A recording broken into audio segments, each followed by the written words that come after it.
Halo semua, karena masih banyak yang mempertanyakan tentang teologi atau ketuhanan Kristen, jadi pada video ini kita akan kembali membahasnya. Tuhannya orang Kristen ada satu atau ada tiga? Kenapa disebut Tritunggal? Tritunggal itu satu pribadi atau tiga pribadi? Namun sebelum kita mulai, supaya kamu mengerti, saya mau berkata bahwa kamu harus belajar melihat dari sudut pandang orang lain dan memahami istilah yang digunakan oleh orang lain. Oleh karena itu, buka hati dan pikiran kamu dan nonton video ini sampai selesai. Karena kita akan membahas apa yang sebenarnya dipercaya oleh orang Kristen beserta istilah-istilah yang digunakan dan perdebatannya. Oke, kita mulai aja ya.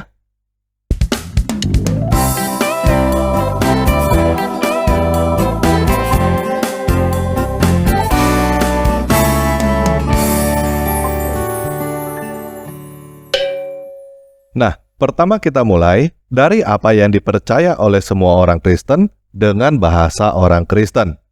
Semua orang Kristen percaya bahwa apa yang tertulis di dalam Alkitab itu benar adanya. Kita mulai dari Kejadian 1 ayat 1. Di dalam bahasa Ibrani tertulis, Bereshit bara Elohim et hasyamayim ve'et haaretz.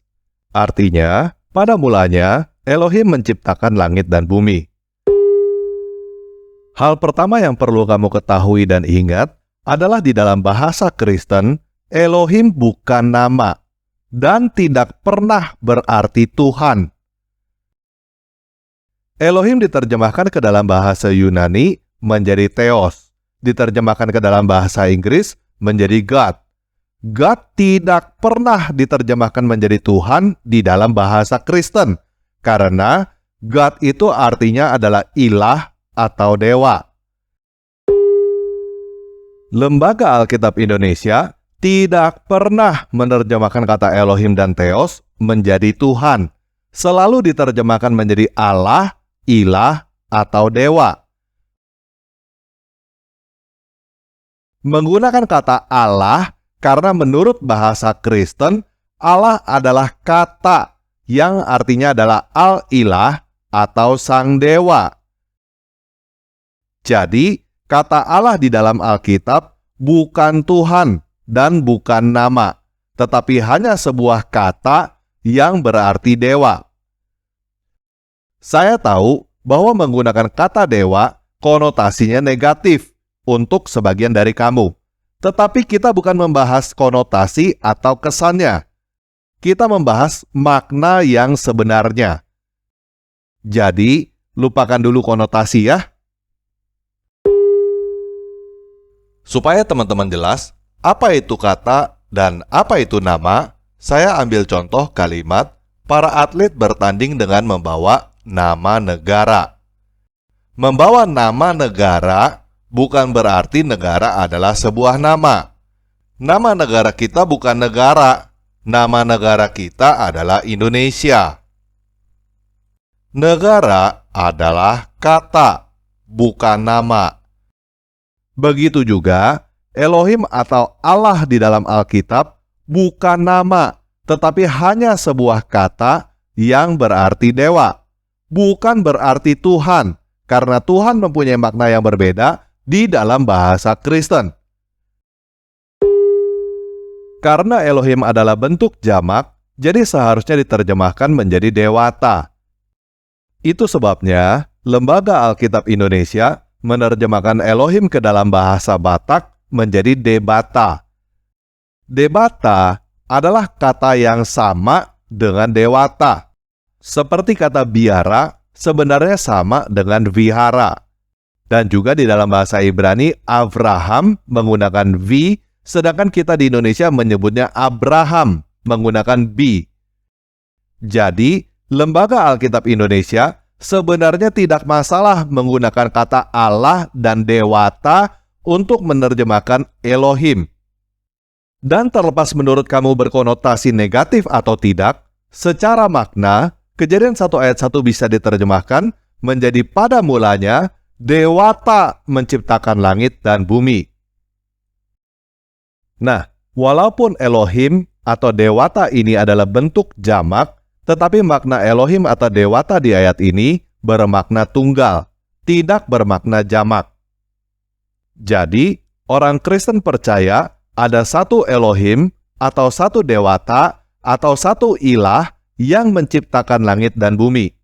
Satu ilah ini tidak dapat dilihat, tidak dapat disentuh, tidak berbentuk, tidak bermateri, tidak terbatas, dan lain sebagainya. Mungkin bagi sebagian orang, satu ilah ini bisa disebut si ketidakadaan itu sendiri, karena tidak bisa dilihat, tidak bisa disentuh, tidak berbentuk, dan lain sebagainya. Tetapi, bukan berarti si ketidakadaan itu tidak ada. Orang Kristen menyadari bahwa si ketidakadaan itu ada dan hidup, karena di dalamnya ada roh. Supaya teman-teman lebih mudah paham, roh itu artinya adalah semangat. Semangat itu juga tidak dapat dilihat, tidak dapat disentuh, tidak berbentuk, tidak bermateri, tidak terbatas, dan lain sebagainya. Tetapi, kita tahu bahwa semangat itu ada dan bisa bermanifestasi. Kita semua punya roh atau semangat, tetapi tidak seorang pun dari kita bisa melihat atau menyentuh semangat. Yang bisa kita lihat dan sentuh adalah manifestasi dari semangat itu. Jadi, satu ilah yang tidak terlihat, tidak tersentuh, tidak terbatas, dan lain sebagainya itu punya roh atau semangat yang juga tidak terlihat, tidak tersentuh, tidak terbatas, dan lain sebagainya. Roh atau semangat si ilah itu disebut ruach Elohim di dalam bahasa Ibrani, diterjemahkan menjadi roh Allah oleh LAI, dan disebut semangat dewata oleh saya. Sampai di sini jelas ya? Nah, selain mempunyai roh atau semangat, orang Kristen juga mengetahui bahwa di dalam ilah yang tidak terlihat itu ada yang disebut dafar atau logos. Secara harafiah, dafar atau logos itu artinya adalah word atau perkataan. Lembaga Alkitab Indonesia menerjemahkan dafar atau logos ini menjadi firman. Tetapi, perlu kita ketahui bahwa logos itu bukan huruf ABC, bukan frekuensi suara, atau semacamnya. Logos itu lebih berarti pemikiran, pengetahuan, kecerdasan, hikmat, atau logika. Jadi, logos ini juga tidak terlihat, tidak tersentuh, tidak terbatas, dan lain sebagainya. Orang Kristen mengetahui bahwa logos yang ada di dalam satu ilah itulah yang keluar dan menciptakan segala sesuatu. Di dalam Yohanes 1 ayat 1 bahasa Yunani dikatakan, en arche en hologos, kai hologos en prostonteon, kai theos en hologos. Artinya, pada mulanya adalah Sang Logos, dan Sang Logos itu bersama dengan Dewata, dan Sang Logos itu adalah Dewata. Yohanes 1 ayat 2 mengatakan, otos in en arche prostonteon. Artinya, dia, Sang Logos itu, pada mulanya bersama dengan Dewata. Yohanes 1 ayat 3 mengatakan, panta di auto egeneto, kai choris auto egeneto, ode hen hogegonen. Artinya, segalanya diciptakan oleh dia, Sang Logos, dan tanpa dia, tidak ada apapun yang dijadikan. Jadi, orang Kristen mengetahui bahwa Logos ini sudah ada di dalam Dewata sebelum langit, bumi, dan segala sesuatunya ada. Kemudian, Logos ini keluar dari Dewata dan menciptakan segala yang ada dari ketidakadaan, termasuk menciptakan ruang, waktu, dan segala materi dan non-materi. Logos ini keluar karena di dalam Dewata itu ada semangat, karena di dalam Elohim itu ada roh, dan di dalam Logos atau perkataan yang keluar itu ada semangat Dewata, ada roh Elohim. Supaya teman-teman lebih paham, di Indonesia kita mengenal apa yang disebut semangat 45. Anggaplah misalnya semangat 45 itu dicetuskan oleh Presiden pertama kita Soekarno. Awalnya semangat 45 itu ada di dalam Soekarno. Dan selain semangat 45 itu, di dalam Soekarno juga ada pemikiran yang melahirkan ide tentang kemerdekaan. Pemikiran itu keluar dari Soekarno dalam bentuk kata-kata. Dan di dalam kata-kata itu terdapat semangat 45 Soekarno. Kata-kata Soekarno itu tidak terbatas, hanya bisa didengar oleh sekian banyak orang. Bahkan kita, sampai saat ini, masih bisa mendengar kata-kata Soekarno, walaupun Soekarno sudah tidak ada. Semangat 45 itu juga bisa hinggap ke banyak orang tanpa batas, sehingga banyak orang yang mempunyai semangat 45. Dan akhirnya, terciptalah negara Indonesia yang merdeka pada tahun 1945. Walaupun banyak orang yang mempunyai semangat 45 itu, kita tetap berkata bahwa semangat 45 itu hanya ada satu. Kita yang hidup pada zaman ini tidak bisa bertemu dengan Soekarno secara fisik. Tetapi kita bisa mengenal Soekarno dari kata-kata dia yang masih ada sampai sekarang dalam bentuk tulisan atau rekaman. Dan kita masih mewarisi semangat atau roh Soekarno yang ada di dalam kata-kata dia itu. Jadi, logos atau perkataan yang keluar dari Dewata inilah yang bisa bermanifestasi dan dilihat oleh kita. Di dalam Perjanjian Lama, sang logos yang keluar dari Dewata inilah yang berjumpa dengan Adam, Abraham, Musa, dan para nabi lainnya. Lalu disebut dengan nama YHWH, yang biar gampang saya lafalkan menjadi Yahweh. Secara makna, Yahweh artinya dia ada. Dia menyebut dirinya sendiri ketika bertemu Musa, Ehyeh Asyari Ehyeh, yang artinya aku ada yang aku ada. Biasanya, dia menyebut dirinya sendiri secara singkat, Ehyeh, yang di dalam bahasa Yunani diterjemahkan menjadi ego eimi. Nah, karena nama Yahweh dianggap terlalu kudus untuk disebut, orang Yahudi mempunyai budaya untuk menyebut Yahweh dengan kata ganti Adonai ketika mereka membaca nama Yahweh di dalam kitab suci. Ini seperti kita menyebut orang tua kita dengan kata ganti papa dan mama. Kita tidak memanggil mereka dengan nama begitu saja. Tetapi bukan berarti papa mama kita namanya adalah papa mama. Jelas ya? Nah, budaya Yahudi ini diteruskan oleh orang Kristen mula-mula dalam menerjemahkan kitab suci. Adonai di dalam bahasa Ibrani diterjemahkan ke dalam bahasa Yunani menjadi Kurios. Jadi, semua nama Yahweh yang ada di dalam Perjanjian Lama ditulis dengan menggunakan kata ganti Kurios. Tetapi, sekali lagi, namanya bukan Kurios, namanya adalah Yahweh. Nah, kata Kurios ini diterjemahkan ke dalam bahasa Inggris menjadi Lord. Ke dalam bahasa Indonesia, seharusnya menjadi tuan, yang artinya adalah majikan, bos, penguasa. Tetapi oleh para penerjemah Alkitab bahasa Melayu pada zaman dahulu, supaya lebih menghormati Yahweh lagi, kata tuan diselipkan huruf H menjadi Tuhan. Dan penyelipan huruf H di dalam kata ganti tuan untuk Yahweh ini diteruskan oleh para penerjemah Alkitab sampai sekarang.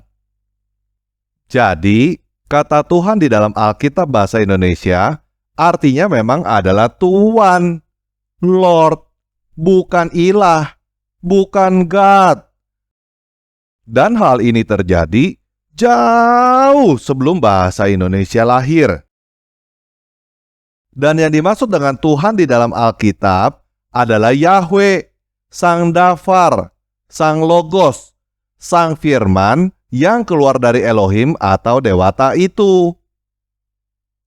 Jadi, bukan para penerjemah Alkitab zaman sekarang yang mengubah makna Tuhan menjadi Tuhan, tetapi para penerjemah Alkitab zaman dululah yang pertama kali menggunakan kata Tuhan dengan makna tuan atau majikan sebagai kata ganti untuk Yahweh. Lalu, maknanya diubah menjadi ilah atau dewa atau God oleh orang Indonesia yang lahir ratusan tahun kemudian.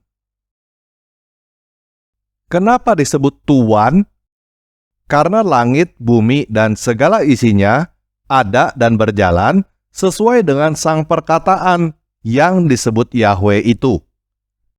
Jadi, dia memang adalah Tuan, pemilik, majikan, bos, penguasa atas seluruh alam semesta. Nah, menurut Alkitab, Kejadian 1 ayat 26-27, kita, manusia, diciptakan menurut gambar dan rupa Elohim. Supaya kita gampang mengerti, dengan menggunakan bahasa zaman now, manusia adalah fotonya Elohim. Itu sebabnya, Alkitab berulang kali mencatat bahwa ketika Sang Logos itu bermanifestasi, menampakkan dirinya di dalam Perjanjian Lama, dia terlihat seperti manusia. Sang Logos atau Dafar yang terlihat seperti manusia itu mempunyai sebutan lain di dalam bahasa Ibrani, yaitu Malak. Kata Malak ini adalah asal-muasal kata malaikat, yang artinya adalah pembawa berita. Jadi, malaikat Tuhan atau Malak Yahweh itu adalah Yahweh itu sendiri, dan dia tidak masalah disebut sebagai utusan. Karena dia adalah Sang Logos, Sang Dafar, firman, atau perkataan yang keluar dari Elohim, ilah atau dewata yang tidak terlihat untuk menciptakan langit, bumi, dan segala isinya, termasuk menciptakan Adam dari debu tanah dan menghembuskan nafas kepadanya di Taman Eden. Nah, Alkitab mencatat bahwa Adam dan Hawa jatuh ke dalam dosa yang mengakibatkan kematian. Namun, Alkitab juga mencatat bahwa karena Yahweh sangat mengasihi manusia yang diciptakannya itu, dia mau menyelamatkan manusia. Oleh karena itu, berulang kali Yahweh menjanjikan kedatangan anak manusia, atau Mesias, atau Kristus, atau Al-Masih yang akan menyelamatkan umat manusia. Orang Kristen mengenali bahwa Mesias yang dijanjikan itu adalah Yesus yang lahir dari perawan Maria, mati disalibkan, lalu bangkit dari kematian dan naik ke surga pada abad pertama. Selain itu, orang Kristen juga mengenali bahwa Mesias itu tidak lain dan tidak bukan adalah Sang Logos itu sendiri, yang dikandung dari Roh Kudus di dalam rahim Maria. Artinya, orang Kristen mengenali Yesus adalah Yahweh, yang dilihat oleh Adam, Abraham, Musa, dan para nabi. Hal itu dijelaskan di dalam Yohanes 1 ayat 14. Dan firman itu sudah menjadi daging dan diam di antara kita. Dan kita telah melihat kemuliaannya, yaitu kemuliaan sebagai yang tunggal dari Bapa, penuh anugerah dan kebenaran. Jadi, Elohim atau ilah atau dewata yang tidak terlihat itu disebut dengan istilah Bapa di dalam Perjanjian Baru. Dan Dafar atau Logos atau perkataan yang keluar dari Elohim atau ilah atau dewata yang tidak terlihat itu, lalu menciptakan langit, bumi, dan segala isinya, disebut dengan istilah anak.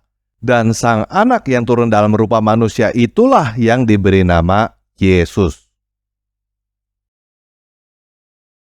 Jika kita sudah paham ini, kita bisa paham 1 Korintus 8 ayat 6. Tetapi bagi kita ada satu Elohim, yaitu Bapa, yang daripadanya segala sesuatu ada, baginya juga kita ada. Dan satu Tuhan, yaitu Yeshua HaMashiach, yang melalui dia segala sesuatu ada, melalui dia juga kita ada. Jadi, pada dasarnya yang disebut dengan Elohim, God, ilah, atau dewata itu adalah Sang Bapa. Dan yang disebut dengan Tuhan, Adonai, atau Lord itu adalah Sang Anak yang sekarang kita kenal dengan nama Yesus. Nah, pertanyaan yang biasanya timbul adalah apakah ini berarti Yesus bukan Elohim, God, ilah, atau dewata? Jawabannya adalah Yesus adalah Elohim, God, ilah, atau dewata juga. Karena Yesus adalah Sang Logos atau Sang Perkataan yang keluar dari Elohim. Segala sifat dan semangat Elohim ada di dalam perkataannya itu. Bahkan, kita yang sebenarnya tidak bisa mengenal Elohim, jadi bisa mengenal Elohim dari perkataannya. Maka, perkataan Elohim adalah siapa Elohim itu sendiri. Supaya tidak ngejelimet, perkataan Soekarno adalah siapa Soekarno. Perkataan kamu adalah siapa kamu. Perkataan kamu bisa menjadi huruf yang tertulis, bisa menjadi audio, bisa menjadi video. Perkataan kamu yang ada di dalam buku atau audio atau video tetap menunjukkan siapa kamu. Kalau perkataan kamu yang ada di dalam buku melanggar hukum, kamu akan ditangkap. Kamu tidak bisa berkata, "Tangkap aja buku itu. Buku itu bukan saya." Sampai di sini jelas ya? Nah, kalau kamu sudah paham, seharusnya sekarang kamu sudah bisa paham Wahyu 3 ayat 14. Kita bahas frasa terakhir yang di dalam bahasa Yunani tertulis Hiarchi tes ketisos tauteo. LAI menerjemahkannya menjadi permulaan dari ciptaan Allah. Kalau kamu tidak paham tentang logos, mungkin kamu akan berpikir berarti Yesus adalah ciptaan pertama atau yang pertama diciptakan. Tetapi, kalau kamu paham tentang logos, kamu tidak akan mengartikan ayat ini sebagai yang pertama diciptakan. Supaya kita lebih paham, saya mau menggunakan analogi seperti ini. Kamu merasa lapar, lalu berpikir untuk makan, dan memutuskan untuk makan ayam goreng. Kamu pergi ke sebuah restoran dan berkata, "Saya mau makan ayam goreng." Akhirnya, pelayan restoran itu masak ayam goreng dan dihidangkan di depan kamu. Nah, proses pertama dari tidak ada ayam goreng menjadi ada ayam goreng di depan kamu berawal dari perkataan kamu, "Saya mau makan ayam goreng." Bisa dikatakan, perkataan kamu itulah yang sampai ke pelayan restoran dan mewujudkan keinginan kamu. Terciptalah ayam goreng di meja kamu. Apakah ayam goreng itu adalah manifestasi perkataan kamu? Bukan. Yang disebut dengan manifestasi perkataan kamu adalah kalau kamu tulis "saya mau makan ayam goreng" di atas sebuah kertas. Perkataan kamu tidak berubah wujud menjadi ayam goreng, tetapi menjadi tulisan di atas kertas. Ayam goreng itu bukan perkataan kamu, tetapi sesuatu yang diciptakan berdasarkan perkataan kamu. Jadi, perkataan kamu itulah yang ditaati oleh pelayan restoran. Pelayan restoran itu tidak tahu kamu mau makan ayam goreng jika kamu tidak mengatakannya. Nah, apakah perkataan "saya mau makan ayam goreng" adalah ciptaan kamu? Bukan.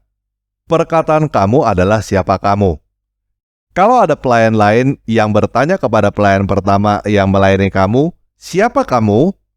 Pelayan yang pertama akan menjawab, "Kamu adalah orang yang mau ayam goreng." Jadi, orang mengenali kamu dari perkataan kamu. Perkataan kamu awalnya berada di dalam kamu, keluar dari kamu sebagai proses pertama yang mewujudkan apa yang kamu inginkan, dan perkataan kamu adalah siapa kamu. Sampai di sini jelas ya? Nah, jadi sekarang kita sudah tahu ada yang disebut Elohim atau Dewata, ada yang disebut Roh Elohim atau semangat Dewata, dan ada yang disebut firman Elohim atau perkataan Dewata. Ada 3 hal yang berbeda, tetapi kita tahu bahwa ketiganya itu pada dasarnya adalah satu. Itulah yang disebut dengan Tritunggal, 3 tetapi 1. Kalau kamu bingung, kok bisa 3 tapi 1? 1 tambah 1 tambah 1 sama dengan 1. Kamu renungkan aja, ada tubuh kamu, ada semangat kamu, dan ada perkataan kamu. Totalnya kamu jadi ada berapa? Kalau kamu menjawab, tubuh kamu ditambah semangat kamu ditambah perkataan kamu, jadi kamu totalnya ada 3, maka ada yang salah di dalam otak kamu. Nah, di dalam perjanjian baru, Elohim disebut dengan istilah Bapa, Roh Elohim disebut dengan Roh Kudus, dan firman Elohim disebut Anak, yang bernama Yesus Kristus. Kalau kamu protes dengan istilah Bapa dan Anak ini, atau kamu bertanya, "Emang Allah kawin sama siapa kok bisa punya anak?" Lebih baik, kamu juga protes dengan istilah anak tangga. "Tangga kawin sama siapa kok bisa punya anak?" Atau kamu juga protes jika kamu disebut dengan istilah anak Indonesia. "Emang Indonesia kawin sama siapa kok bisa punya anak seperti kamu?" Kalau Allah kamu tidak bisa punya anak karena tidak punya istri, berarti Allah kamu kalah hebat dari tangga yang bisa punya anak tanpa punya istri. Jadi, sebutan Bapa dan Anak itu adalah istilah yang digunakan oleh Yesus dan dimengerti oleh semua orang Kristen.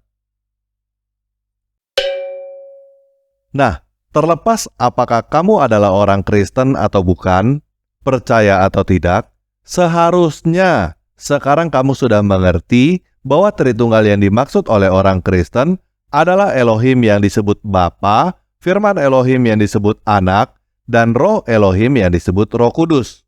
Ada 3, tetapi ketiganya itu esa atau satu. Bisa dibedakan, tetapi tidak bisa dipisahkan. Yang sering menjadi perdebatan adalah apakah ketiga hal yang kita lihat bersama itu pantasnya disebut 3 pribadi atau 1 pribadi. Untuk menjelaskan perdebatan ini, saya mau menggunakan diri saya sendiri sebagai perumpamaan. Kamu yang menonton channel ini tahu bahwa channel ini namanya Tanpa Ragi, dan seharusnya kamu juga tahu bahwa ada seseorang yang berada di balik channel Tanpa Ragi, tetapi kamu tidak kenal siapa dia dan nama aslinya. Jadi, kita anggap aja namanya Mr. X. Mr. X inilah yang membuat karakter dan video Tanpa Ragi. Tetapi, pemikiran dan pesan yang disampaikan oleh Tanpa Ragi adalah pemikiran dan pesan Mr. X. Jadi, sekarang kita mempunyai 2 hal yang berbeda. Ada Mr. X yang manusia, dan ada Tanpa Ragi yang channel. Pertanyaannya, apakah Mr. X dan Tanpa Ragi adalah 2 pribadi atau 1 pribadi? Saya cukup yakin ada jawaban yang berbeda-beda dari teman-teman semua. Ada yang menjawab 1 pribadi, ada yang menjawab 2 pribadi. Walaupun teman-teman semua paham betul tentang Mr. X dan Tanpa Ragi. Teman-teman yang menjawab 2 pribadi, berarti teman-teman mempunyai pola pikir kelompok Kristen Trinitarian dan Unitarian. Kenapa 2 pribadi? Karena Mr. X adalah manusia dan Tanpa Ragi adalah channel YouTube.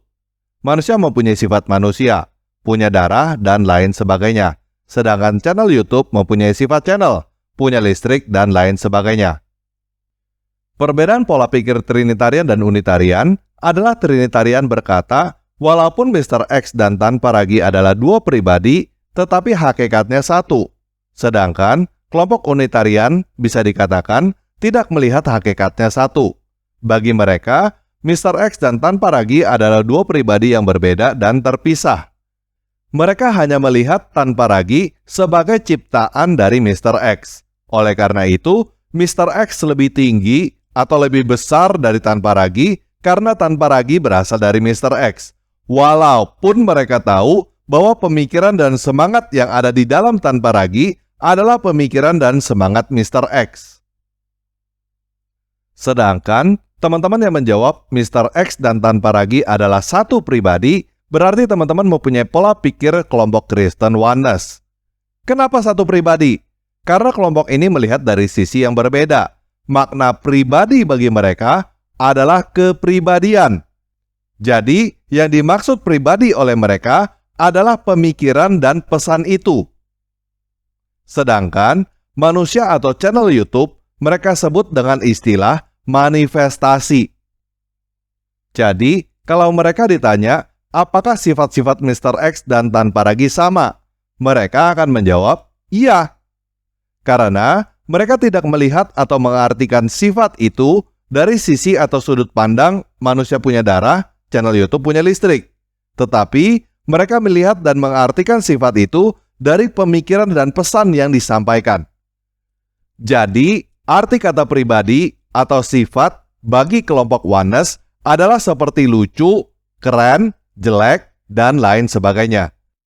Mereka berkata Mr. X dan Tanpa Ragi adalah 1 pribadi atau sama aja karena pesan yang ingin mereka sampaikan adalah pemikiran dan semangat Tanpa Ragi sama dengan pemikiran dan semangat Mr. X. Sedangkan kelompok Trinitarian dan Unitarian berkata 2 pribadi atau berbeda karena pesan yang ingin mereka sampaikan adalah Mr. X itu manusia dan Tanpa Ragi itu channel YouTube.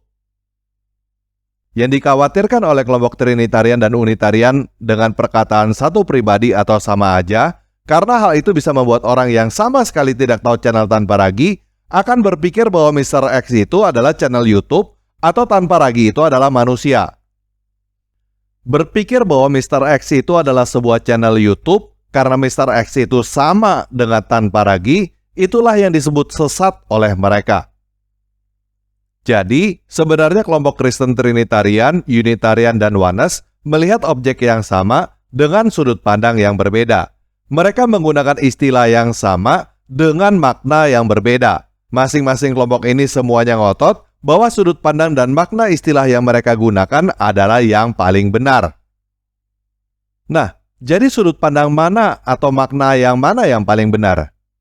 Saya tidak mau menjawab dengan menggunakan kata benar atau salah, tetapi populer dan tidak populer.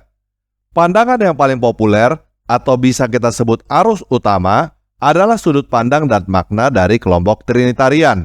Mr. X dan Tan Paragi adalah dua pribadi tetapi satu hakikat. Saya sendiri setuju dengan pendapat Trinitarian, tetapi saya mau memahami dan menghargai pendapat dan pola pikir Unitarian dan Oneness. Salah satunya, karena saya tidak suka pemaksaan pendapat yang bisa berujung pada perkelahian karena urusan yang tidak penting. Saya sendiri sebagai Mr. X tidak peduli jika kamu berpendapat Mr. X dan Tan Paragi adalah satu pribadi atau dua pribadi.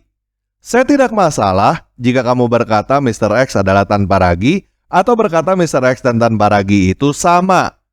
Saya juga tidak peduli kamu berpendapat Mr. X lebih besar daripada Tan Paragi atau Tan Paragi lebih besar daripada Mr. X.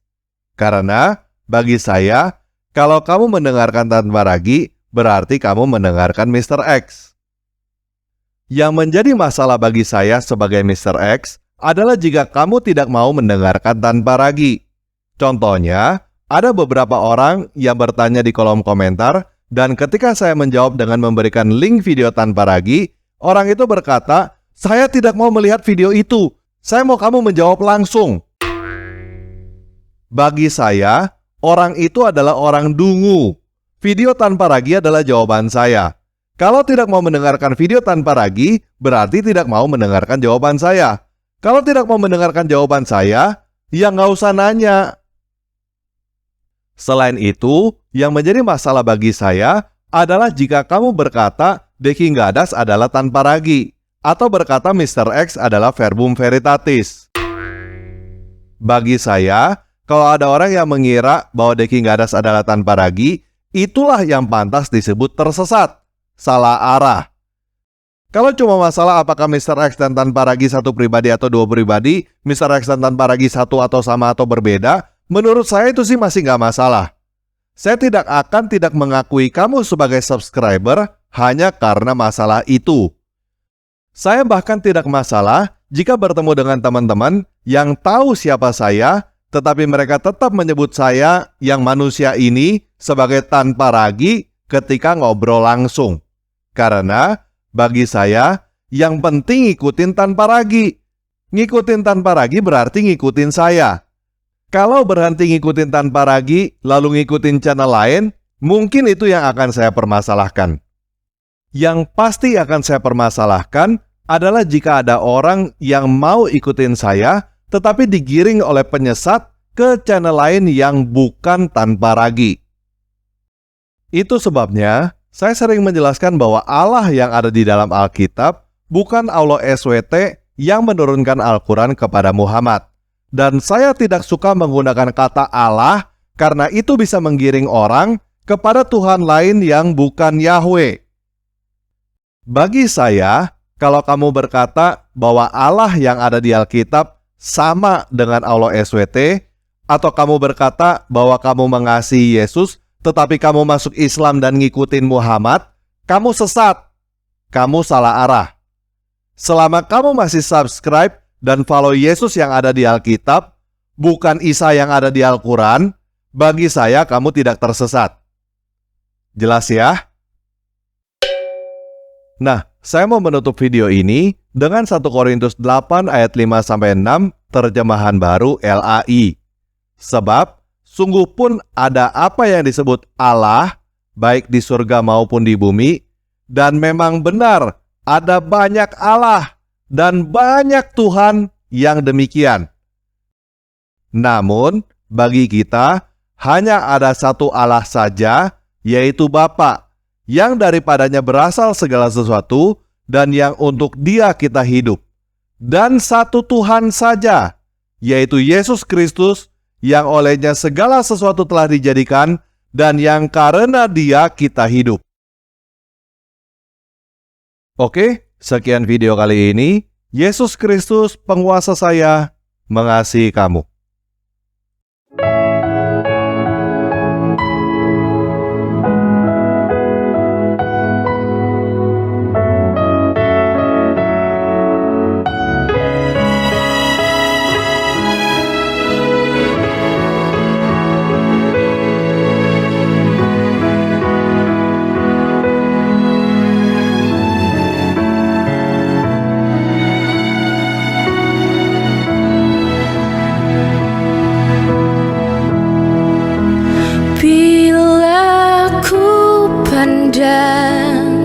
Langit malam bertabur bintang-bintang, ku tahu Engkau Bapa mengasihi aku.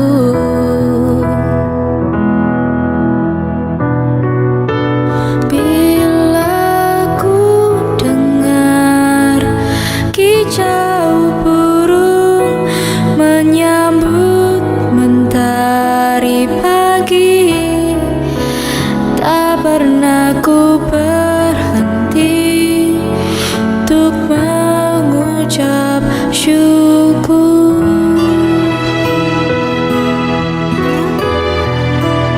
Tuhan, inilah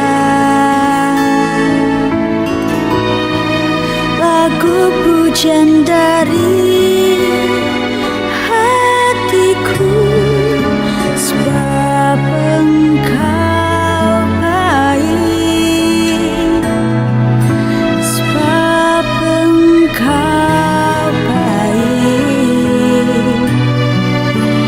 Tuhan, inilah lagu pujian dari